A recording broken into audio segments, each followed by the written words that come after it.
আমরা সকলেই আমাদের নিজের কান্ট্রি থেকে অন্য কান্ট্রির সমস্ত আচার বিচার, কি ভালো কি খারাপ, কোথায় শপিং ভালো, সবটাই জানি।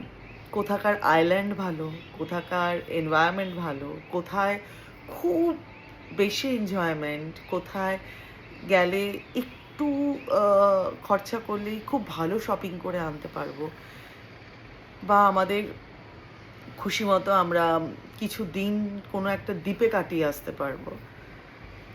আমরা যারা এফোর্ড করতে পারি তা আমরা চলেই যাই। যে কোনো মানে আমাদের সামার ভ্যাকেশন হোক, যে কোনো ভ্যাকেশনে আমরা বাইরে যেতে ভালোবাসি। বাট কোনোদিনও ভেবে দেখেছেন কি, ডিল মানে ঢিল ছোড়া দূরত্বের মধ্যে এমন অনেক কিছু আছে, এমন অনেক এনার্জি স্থান রয়েছে যেটা আমরা জানিই না।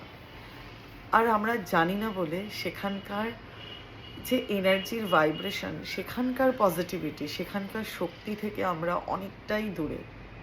হর হর মহাদেব, জয় মা ভগবতী। আপনাদের মধ্যে থাকা সকল দেবত্ব শক্তিকে আমার প্রণাম। আমি এখন বসে আছি ভুবনেশ্বর। অফকোর্স আমি হোটেলের মধ্যে বসে আছি। আমি এখানে এসেছি এই কারণে, কেননা এখন নবরাত্রি চলছে। আপনাদের সকলকে নবরাত্রির অনেক অনেক শুভেচ্ছা। প্রত্যেক বছর আমি পুজো করি, বাট এই বছর মহাশক্তির কী লীলা আমি না জেনে, আমি যখন নিজে ডিসাইড করেছি এখানে আসব, তখন আমি নবরাত্রির ডেটটা জাস্ট ভুলে গেছিলাম, মানে আমার মনে ছিল না। তারপর আমি যখন ডিসাইড করলাম যে আমি এখানে আসব, দেন আমি শকড যে এবার সত্যি নবরাত্রিতে আমি কোথায় এলাম। আমি কথা বলছি হীরাপুর। ইয়েস, আমি 64 যোগিনী মন্দির, 64 যোগিনী টেম্পল, আমি হীরাপুরের কথা বলছি। আমি আগে জানতাম না। সত্যি আমি ইপসিতা ম্যামকে অনেক অনেক ধন্যবাদ দিতে চাই, যে বলে না যে ফোন যদি আমাদের অভিশাপ হয়ে থাকে তো ফোন আমাদের আশীর্বাদও। আমি সত্যি কিছু কিছু পডকাস্ট দেখি যেখান থেকে নিজের নিজের জ্ঞানটাকে বাড়াতে পারি। এমন অনেক জ্ঞানী মানুষ আসেন যারা এত এত ভালো আমাদের মানে নলেজ দিয়ে যান, আমাদের জায়গা এনার্জি হাবের নলেজ দিয়ে যান, যেখানে যাওয়ার পর সত্যি লাইফটাকে অটোমেটিক্যালি দেখবেন একটু অনেকটা চেঞ্জ লাগছে। আমি হীরাপুরে এসেছি, 2 দিন ধরে ওখানে ওয়ার্কশপ করেছি, আর ওখানকার পান্ডারা খুব ভালো। অনেকক্ষণ বসতে দিচ্ছেন, ধ্যান করতে দিচ্ছেন, মায়ের সেবা করতে দিচ্ছেন। যে এনার্জি ফিল হয়েছে।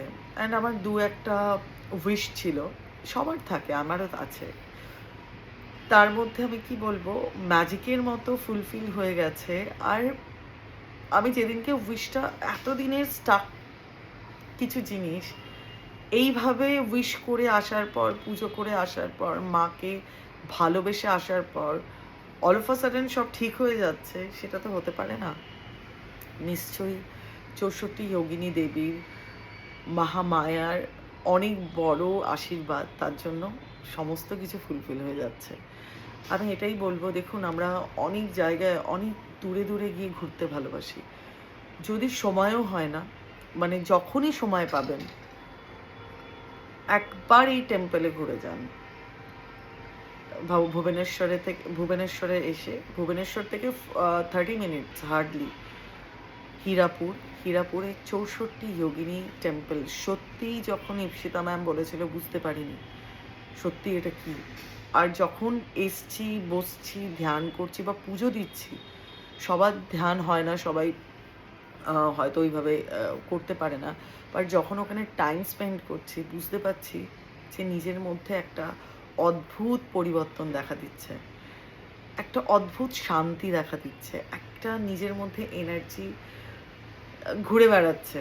আর ওই জায়গায় পা দিলে, কেননা মন্দিরটা একদমই যেইভাবে, আমি একটা ছোট্ট ফটো দেবো মন্দিরের স্ট্রাকচারে, মন্দিরটা যেইভাবে বানানো, সেই মন্দিরটা এমনভাবে স্ট্রাকচার, সেটা নিজের মধ্যে একটা যন্ত্রম, মানে যিনি বানিয়েছেন উনি নর্মাল বানায়নি, বোঝাই যাচ্ছে মায়ের আদেশ নিয়ে। মাই বরঞ্চ আমার তো এটাই মনে হয়েছে স্ট্রাকচারটা দেখে, এইরকম যন্ত্রম, এইরকম স্ট্রাকচার হতে পারে না কোনো মানুষের মাথা থেকে আসতে পারে। আমার মনে হলো মা এসে বসে ওনাকে বলে মা ওনার মধ্যে নিজের এনার্জি প্রজেক্ট করে তারপরে এটাকে বানিয়েছেন। মানে নয়তো ইম্পসিবল এইরকম যন্ত্রম টেম্পল, মানে টেম্পলটা নিজের মধ্যে একটা যন্ত্রম, এইরকম ডায়াগ্রামে বানানো ইম্পসিবল। ওখানে পা দেওয়ার সাথে সাথে এনার্জি এতটা হাই, এতটা বেশি হাই এনার্জিতে নিজেকে ফিল করতে পারা যায়। মানে যারা ফিল করে তারা বুঝতে পারবে, যারা শুধু ওয়ার্শিপ, শুধু ফোন বা আমি ওই মন্দিরে বসে আমার মনে হয়নি আমি পডকাস্ট করি, আমি ফোন করে দেখাই বা আমি ফোনে বিজি থাকি। আমি যেটা করে এনেছি সেটা আমার মনে হয় আপনাদের সবার জন্য ভালো হবে। প্লিজ আসুন, যান। আমি মন্দিরের স্ট্রাকচারটা দেবো, আপনারা বুঝতে পারবেন। এইরকম এরকম শক্তি খুব কম জায়গায় ফিল করা যায়। আসুন, আসুন, বারবার বলছি আসুন, বুঝতে পারবেন। যাদের যা মানসিক রয়েছে বা যাদের যা মনের অনেক দিনের অপূরণ ইচ্ছা রয়েছে, আমি 100% বলতে পারি এখানে পূরণ হবেই হবে, আর হতে বাধ্য। মা স্বয়ং একটা যন্ত্রামের উপরে দাঁড়িয়ে আছেন। এই মন্দিরের স্ট্রাকচার, এই মন্দিরে থাকা যোগিনী, এখানে মায়ের যেইভাবে রয়েছে আপনারা আসলেই বুঝতে পারবেন। ভালো থাকবেন, ভালো রাখবেন। হর হর মহাদেব।